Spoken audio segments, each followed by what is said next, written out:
What's up, Eagles Nation? What's going on, NFL world? How you doing, division rivals? This is Steven Hyder with Gate City Sports Channel, the sports channel where the cerebral NFL fan comes for about 10 minutes of daily content. What's going on, guys? How's everybody doing? Early in the week, I know some of y'all are out there working hard. I get it, guys. I know it sucks. We'll get there. Pretty soon will be the weekend, and we'll have another football game, another opportunity to right this ship here, guys. I feel you guys, man. This holiday season, guys, it's crazy for me as well. I literally I had to take away time from packaging up boots and shoes and stuff because I got about 12 more boots and shoes I got to get shipped out of here today. And to be honest with you, I was like, crap, I need to do a video and I don't want to wait too late in the day to do a video. So I just decided to take a break because my post office is open until about 4. So I should have enough time to print some labels, get them shipped out and everything. I do one day handling and all my stuff, guys. So I try to get as much as I can pushed out fast. All right, y'all. Today's topic. What I want to talk about, guys. I want to talk about this emergence of Jim Schwartz as really this great coach. This coach that a lot of people behind the scenes kept telling Eagle fans, you need to calm your roll. You need to slow your roll down because you don't know what you're talking about. Because I'll tell you what, I think Jim Schwartz has had his best season of coaching probably since the 2016 season when he was mostly there as this guiding figure for Doug Peterson to guide him into to help him grow into a head football coach. So today's topic, the defense, this new adjustment, this new shift with all these players back, and what Jim Schwartz is doing defensively for us. Play action fake, and a little toss to Sony Michel. So, first order of business. There was a report that came out a few days ago from the Philadelphia Inquirer. I don't know if you guys got an opportunity to see that, but if not, I'll try to link it below in the comments. But worst case scenario, guys, just look up Jim Schwartz and Philadelphia Inquirer, and it should pop up. It was from a few days ago. In this report, we learned that Jim Schwartz has a tremendous control over not only the coaching scheme, meaning Doug Peterson does not interfere with the defense. He stays in his lane of offense. Jim Schwartz is essentially the head coach of this defense. But he has personnel power over the defense, which is a little shocking because, I don't think he has an absolute hand or an absolute fist over the defense and the personnel decisions there because I think that he would have been like, yo, Jalen Ramsey, you know what I'm saying? But with that said, or Minkah Fitzpatrick, give him 2 first. Give him a first and a second, whatever. With that said, we did learn that there was a little interesting tidbit there about there was an opportunity to have possibly signed Jamie Collins this offseason. However, Jim Schwartz preferred Zach Brown over Jamie Collins. And apparently there was some division between the scouting department that was like, yo, Jamie Collins is the better player. And Jim Schwartz was like, yeah, I think Zach Brown is.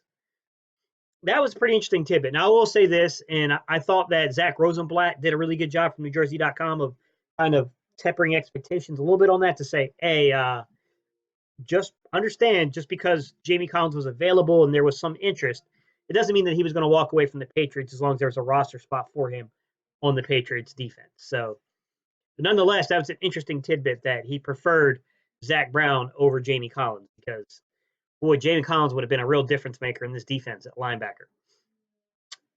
Now, another piece came out. I think it was part of that same actual article, guys, but another tidbit came out. It was about Chris Long. And a lot of us kept saying early on in the season, like, man, maybe they should get on the phone with Chris Long and get Chris Long back here. Well, apparently the front office did. So the original reason why Chris Long walked away and retired was he had a conversation with Jim Schwartz, and Jim Schwartz was very open and honest with Chris Long and said, hey, your role is going to be greatly diminished if you come back to the Philadelphia Eagles, which made a lot of sense when you looked at the fact that they added Malik Jackson in the offseason, that they just weren't going to be utilizing defensive ends as much on the interior push as they had done in previous seasons. However, Malik Jackson went down. The front office reached back out to Chris Long. They asked Chris Long to begin getting himself back in game shape again. Chris Long begins to do this over about a 2-week process for Jim Schwartz to step back into the fold again and say, hey, thank you, but no thank you. Some interesting tidbits there about Jim Schwartz. I didn't realize this stuff was going on. That's some really interesting things. Let me know your comments, guys. What do you think about this whole Zach Brown and Jamie Collins thing, and then the whole idea of Jim Schwartz kind of stringing Chris Long, kind of stringing him along. It's kind of weird because his name is Long and it's all long. That's a strange situation. Let me know your thoughts on that. All right, guys, I want to jump into what Schwartz is doing with the defense, and I saw a couple of really unique things. So first off, what I want to do is I'm going to show you an image, and I'm going to let you see some film of Jim Schwartz's basic concept, which has switched from the cover three nickel and the nickel base cover three into the nickel base cover one man concept has been the recent switch. So let's get to that. I want to show you an example of this from the game on Sunday. All right, guys, little film segment today, film segment time. So what we're looking at here, guys, is a switch from the way that we were operating earlier in the season in terms of our base package.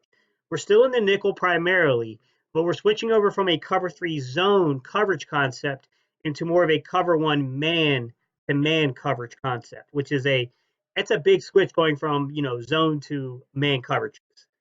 Now, this is what I'll say.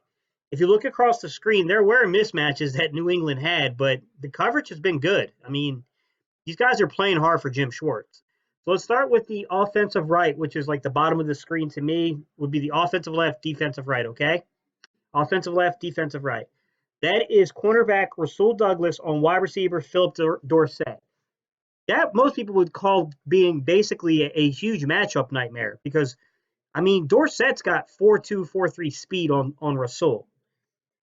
The safety that's in the picture there is Malcolm Jenkins. He's covering running back Brandon Bolden. The next player you're going to see on your screen is going to be linebacker Camus Grugier-Hill. He's covering running back James White. On the defensive left, offensive right, inside of the slot, you have nickel cornerback Avonte Maddox, on tight end Ben Watson. And then on the defensive left, offensive right, all the way up at your basically left cornerback position, you have Jalen Mills, who will be locked up one-on-one with Julian Edelman. And you guys will see exactly where the ball goes on this one and why they choose to throw it there. And just look at the cover scheme, guys. I mean, this is a big switch, and we're getting positive results. I apologize, guys. Before I run the film, just a couple more notes I missed there. Number one, your single high deep safety on this is going to be Rodney McLeod, who's not pictured. He's back deep. And then you got outside of Camus Grugier-Hill, you have linebacker Nathan Gary, who's kind of spying, dropping into his zone. Testaverde second at 70. After declining the penalty by New England, the pass. I think this season's been really interesting for Jim Schwartz because the lack of weapons around him, and Jim Schwartz is great at, I'll play who I got, and I'll find a way of making shit work. Yeah, you got to give the guy credit for that because, I mean, this guy will take duct tape and a pair of tweezers and he'll craft something for you. However, it's a surprising switch, guys, to go from cover three, nickel concepts, playing a lot of big nickel, into more of a cover one man-to-man. So going from that zone to a man.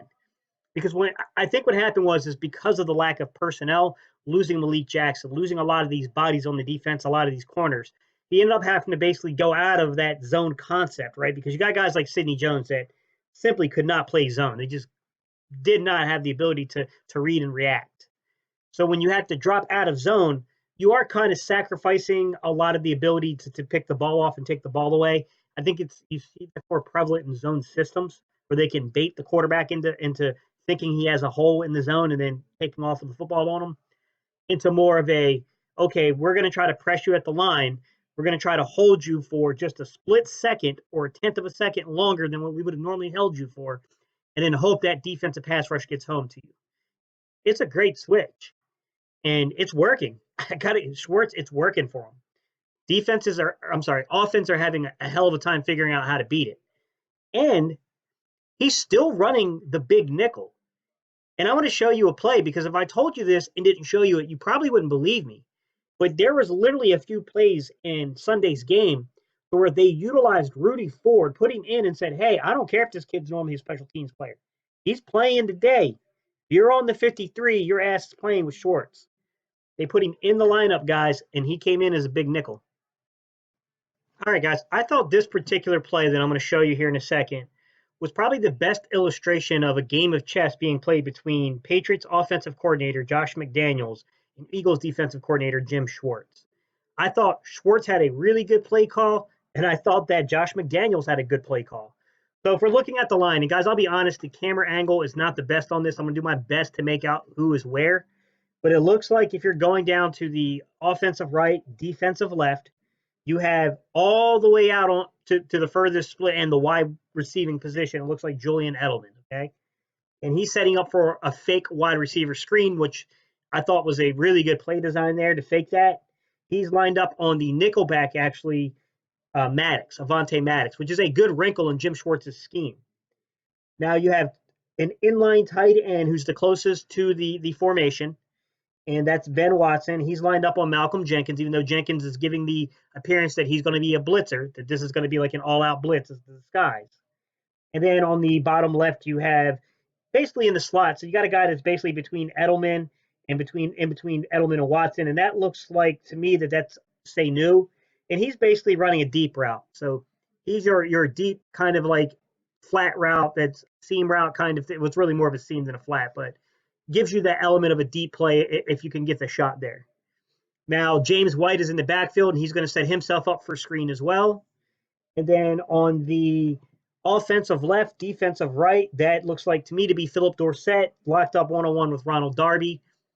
I got to tell you, I thought Jim Schwartz did an excellent job here of selling an all-out blitz. He made it look like they were going man-to-man, all-out blitz, cover one, all-out blitz.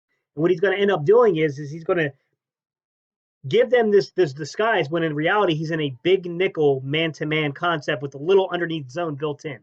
So what he does is he crowds Jenkins on the line. He crowds Rodney McLeod on the line. He crowds Nathan Gary on the line. And he makes those three guys look like they're going to be basically seven guys coming in and blitzing and dropping four back in coverage. When in reality, he's not blitzing seven and dropping four. It's vice versa. He's really going to send four and drop seven into coverage. It was a great play design, a great scheme. You know, New England did a really good job of executing on its part, and the Eagles did a good job of locating the ball and getting to it. So I thought this was a hell of a game of chess being played here between OC and DC of the Pats and the Eagles on this particular drive. So just a couple of notes, guys, before I run the film and I show you the actual play and its development. How do I know we're in big nickel? Because if you look there, I highlighted all three safeties for you. Jenkins, Ford, Rudy Ford, and Rodney McLeod are all in the game. Here's the thing that's really confusing about the Eagles. To any other defense, that's a dime. That's six defensive backs on the field. But the versatility of the personnel in the Philadelphia Eagles defensive package allows them to basically give you a dime look when actually being in a big nickel.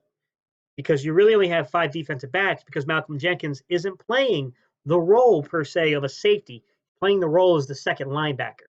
So our big nickel is really kind of a mutation of a dime package. It's confusing and it's hard for teams to figure out like that. It's a good play design, guys. This is really good stuff from the defensive coordinator. It's in the league so far, and it's a 3rd and 12. Little shovel pass. This Eagles defense, guys, is playing at a very high level right now. And I know it hasn't played juggernauts in the offense yet, but it's played teams that have good personnel like Chicago. Minus Mitchell Trubisky, the skill positions on Chicago are pretty damn good. It's played a team like New England. While it may not have the personnel to be that explosive, it does have the coaching and the scheme that's hard to beat. It's played a team like Buffalo that has a very athletic quarterback that can challenge teams to try to go small by trying to run you over. So it's tested our run defense there. This team has done well. And look, in my opinion, we're not going to know how great this defense is until we finally get to see it on film next week against Seattle, which is, I think, lacks some of the better personnel per se, but it has Russell Wilson as quarterback and it has enough weapons to beat hurt you. And then definitely against Dallas. The second matchup against Dallas is going to tell us a lot about our defense. That's when I think we'll have a clearer picture of what's going on. But what I do want to show is I want to continue with the development of this defense throughout the year, because we were primarily a cover 3 zone concept nickel, base package that would utilize every now and then some cover 1 man-to-man concepts mixed in, to now where we're more so just a cover 1 nickel concept that uses, in addition to cover one man-to-man, it'll go cover one man-to-man big nickel, bringing in three safeties, or you'll see it go dime, which is basically essentially when you're running out four cornerbacks. This is the way you can distinguish for the Eagles is there'll be four corners instead of three safeties on the field. So you have four corners and two safeties. And that's generally speaking when you know you're in the dime. And that's the next formation I'm going to show you guys is the Eagles' utilization of the dime, the base dime package, and how we use it inside of our defense.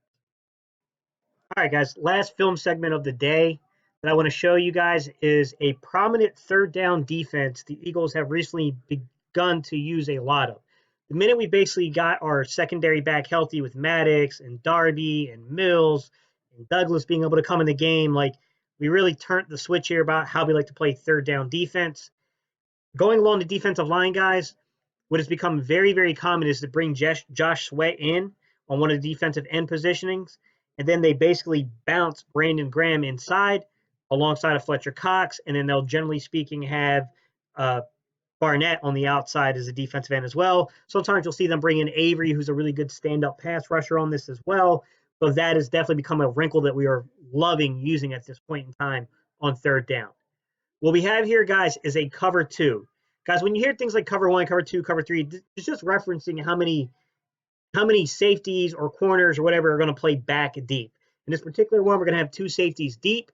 We got Malcolm Jenkins in a very traditional strong safety role, and we have free safety Rodney McLeod. Those are your two deeps, okay?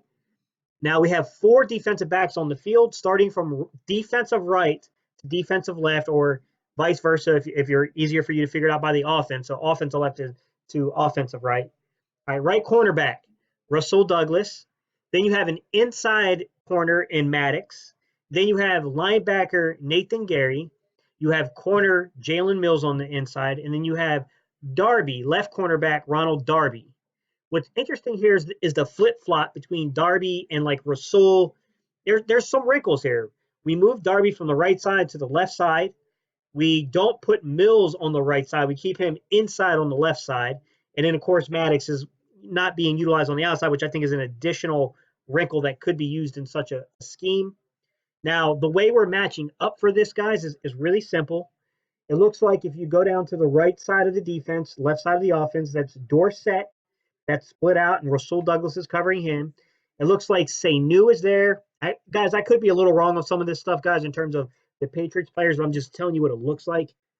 It looks like Sanu lined up one-on-one with Maddox. And then if you go to the offensive right, defensive left, it looks like your slot receiver there is Edelman, and he's matched up on Mills. And then you have Watson matched up one-on-one on Darby, all the way at the top. Now, I will tell you that the running back is James White, and he is matched up one-on-one with Nathan Gary, our best coverage linebacker. Nathan Gary's basically a safety playing linebacker, guys. He's going to be very good in coverage. Now, this is what I will tell you guys. The keys to the game that I gave to you guys told you to pay attention to James White. I also told you that a lot of these content creators on YouTube will probably tell you to pay attention to Julian Edelman because Julian Edelman is leaving this. He's their best receiver. James White is their best third down. James White is their best third down conversion back. Julian Edelman is their best overall receiver on the season. Mohamed Sanu is the new wrinkle they added. However, what ends up happening is you get Edelman kind of setting a pick, and Edelman gets a ton of attention. As a matter of fact, there's a lot of controversy surrounding Malcolm Jenkins given this play because Malcolm Jenkins is clearly queuing in on Julian Edelman and just lets Ben Watson cross right in his face, opens up the middle of the defense, and easily makes that a conversion for the Patriots. There's a lot of people questioning, are we asking Malcolm Jenkins to do a little too much? So now he's uncomfortable in the traditional strong safety role because he's such a jack of all trades in our defense. I'm going to let this kind of roll, guys, and you'll see exactly what's going on with this particular alignment, okay? All right, one last quick note before I run the film, guys. Just keep in mind the way that the leverage is supposed to work on this. There's really one of two options. Number one is that Ronald Darby should maintain outside leverage on Ben Watson on his target, and then Jenkins should maintain the inside leverage there, meaning Jenkins should basically keep him in front of his face, like he shouldn't be able to get past him. He wants to maintain inside while you got Darby outside, or it's really like a pass-off situation. Once he gets to a certain point, then that assignment is passed off from Darby to basically Malcolm Jenkins. So you can see Malcolm Jenkins is going to mess up. It'll be quite obvious on film here in a second, guys. Already. And that's going to pick up a first. All right, guys. So that's pretty much what I had for y'all today. A lot of interesting wrinkles to the Eagles defense. I just wanted to really show you guys and point this out because there's been a lot of chatter about it.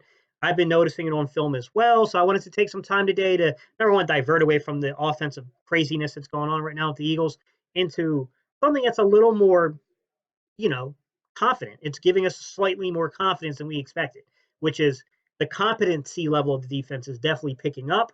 We have a very confident defense at this point. We have a very competent defense at this point, which is a good thing to have.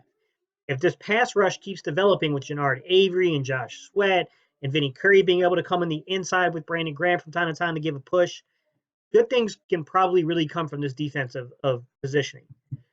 I'm excited to see what Jim Schwartz is going to do in the future, but I want to know what you guys think. Let me know your thoughts about this. What do you guys think about the progression of this defense, of switching from that cover 3 zone concept into more cover 1s, the way that we've basically now gone from being a cover 1 man concept, blitz concept against defenses, to now being more of a strange combination of either cover 1 or cover 2, dime-based package, kind of, we're going to play man on you and see if you can't beat us, and we're going to allow these 4 to try to get to your quarterback. I think there's been a lot of progression. I think there's a lot of interesting things going on with Jim Schwartz's defense right now, and I got to be honest with you, it's a delight to see, guys, because, we were in some trouble. We were in some trouble defensively before we started getting these players back. All right, guys, I'm out of here. That's all I got for y'all today, so don't forget to like, comment, and subscribe, and, oh, yeah, it's time to go EAGLES. I'm personally excited to see how this defense does against Russell Wilson. This is a true and legitimate test coming up for this defense.